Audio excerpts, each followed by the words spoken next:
रश्मि और अमर लॉकडाउन के चलते डेटिंग ऐप पर मिलते हैं। उसी बीच उनकी बॉन्डिंग बहुत अच्छी बन जाती है और दोनों एक दूसरे से प्यार करने लगते हैं। बस लॉकडाउन खत्म होते ही चट मंगी पट शादी। उससे पहले घर में बात तो कर लो। अरे माँ पापा कभी मना नहीं करेंगे। अमर की बात सुन रश्मि खुश हो जाती है। ऐसे ही दिन बीतते हैं और देखते ही देखते लॉकडाउन खुल जाता है, जिसके अगले ही दिन अमर अपने परिवार के साथ रिश्ता लेकर रश्मि के घर पहुंच जाता है।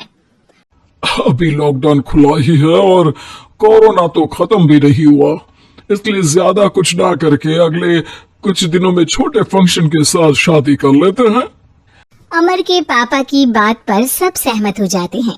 कुछ दिन बाद दोनों की शादी हो जाती है और रश्मि अपने ससुराल पहुंच जाती है। बेटा, शादी तो तूने अपनी मर्जी से कर ली, लेकिन बहू को बोल देना इस घर में हुक्म मेरा ही चलेगा, इसलिए अपना राज जमाने की कोशिश भी ना करे। माँ, रश्मि को यहाँ सिर्फ प्यार, आशीर्वाद और अपनापन चाहिए, पैसा या राज नहीं। बेटी की बात पर सास मुंह बनाए वहाँ से चली जाती है और अब वो हर रोज रश्मि को परेशान करना और ताने देना शुरू कर देती है। देखो, ये है आजकल की लड़की, इंटरनेट पर लड़कों से बातें करते हुए इन्हें शर्म भी नहीं आती, और यहाँ तो देखो कितनी सीधी सुशील बनकर दिखा रही है। मम्मी, शादी के रिश्ते वाले इंटरनेट ऐप से जब किसी को कोई दिक्कत नहीं है, फिर डेटिंग ऐप के जरिए मिलना किस तरह गलत हो सकता है? रश्मि की डेटिंग ऐप वाली बात सुन उसकी हैरान सास तुरंत तुनक कर पूरे घर को सिर पर उठा लेती है, जिसकी आवाज सुन अमर और उसके पापा भी वहाँ आ जाते हैं। हाय मेरी माता, इतना बड़ा झूठ! डेटिंग ऐप को इंटरनेट के जरिए मिली है बोलकर इस कलमुही को मेरे सर ला बिठा दिया। अरे नासपिटी, तुझे जरा भी शर्म नहीं आई? वहाँ न जाने कितने लड़कों से गुलगुलू गुलगुलू करके तुझे मेरा ही लड़का मिला था फंसाने के लिए। माँ, मुझे तो समझ नहीं आ रहा क्या बोले जा रही हो। डेटिंग ऐप इस्तेमाल करना कोई अपराध नहीं है, और तुम रश्मि को ऐसा कैसे बोल सकती हो? मैं भी तो था उस ऐप पर। पहले उसके लिए माँ से झूठ बोला और अब लड़ाई कर रहा है। सास और अमर की बात सुनकर रश्मि हैरान खड़ी रहती है। अमर, तुमने घर में झूठ क्यों बोला? ये सब देख रही हो ना, इसी की वजह से झूठ बोलना पड़ा। एक तरफ अमर और रश्मि की ये बात चल रही होती है, वहीं दूसरी तरफ सास का नॉन स्टॉप क्लेश सबको परेशान कर देता है। सब एकदम चुप, जो हुआ सो हुआ, अब मुझे कुछ ना सुनाई दे। पति की बात सुन सास चुप होकर वहाँ से चली जाती है, लेकिन अब वो रश्मि के सिर दुनिया भर के सारे काम डालकर उसका जीना पहले से भी ज्यादा मुश्किल कर देती है। मम्मी, मैं आपका गुस्सा समझ सकती हूँ, आपको जो करना है कर लीजिए, मैं कभी कुछ नहीं बोलूंगी। उम्मीद है किसी दिन तो आपका गुस्सा शांत होगा और नफरत प्यार में बदलेगी। रश्मि की अच्छाई को उसका नाटक समझकर सास गुस्से के 7वें आसमान पर चढ़ जाती है और उसी शाम रश्मि को नीचा दिखाने के लिए अपनी सहेलियों को घर बुलाकर उसकी बुराइयां करने लगती है। अरे कौशल्या, क्या बताऊं, आजकल के बच्चे ना बहुत एडवांस हो गए हैं।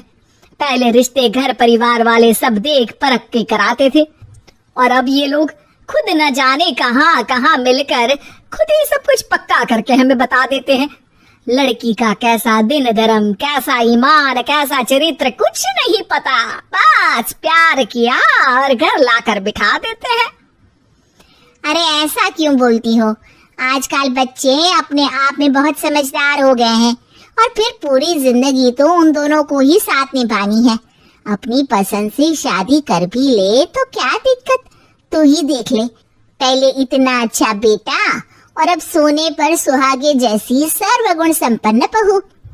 और पता है, अभी कुछ दिन पहले मेरी बेटी ने मुझे डेटिंग ऐप के बारे में बताया, जहाँ लड़का लड़की अपनी पसंद से अपने आप एक दूसरे को चुन लेते हैं, और फिर अगर सब सही रहता है तो बात आगे भी बढ़ जाती है। अरे इसमें इतना खुश होकर क्या बता रही हो? ये तो गलत है। न जाने कौन क्या है, कितना झूठ कितना सच है। अरे पर सोचो, जब तुम किसी के बताए रिश्ते को देखने जाते हो तो क्या एक ही बार देखने से सच झूठ का पता लगा सकती हो? जरूरी नहीं कि बच्चों का लिया फैसला हमेशा गलत हो। अरे बहुत बार हमसे भी तो गलत फैसले होते हैं ना। अच्छे बुरे लोग तो हर जगह मिल सकते हैं, फिर इसमें सिर्फ बच्चे ही गलत कैसे? सहेलियों की बात सुन सास सोच में पड़ जाती है और इसी तरह कुछ दिन बीत जाते हैं, जिसमें ना तो वो रश्मि को परेशान करती है और ना ही कोई ताना सुनाती है, जिसे देख रश्मि परेशान हो जाती है। मम्मी, आपकी तबीयत तो ठीक है ना?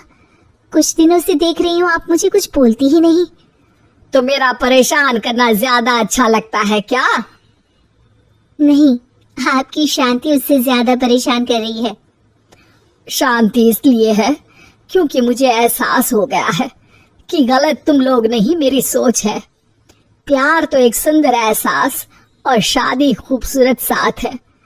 अगर ये साथ सच्चा है तो कहीं पर भी किसी भी तरह जुड़ा हो, उससे कोई फर्क नहीं पड़ता। आप कौन है? इतनी अच्छी बातें मेरी पत्नी तो नहीं बोल सकती। क्या आप भी?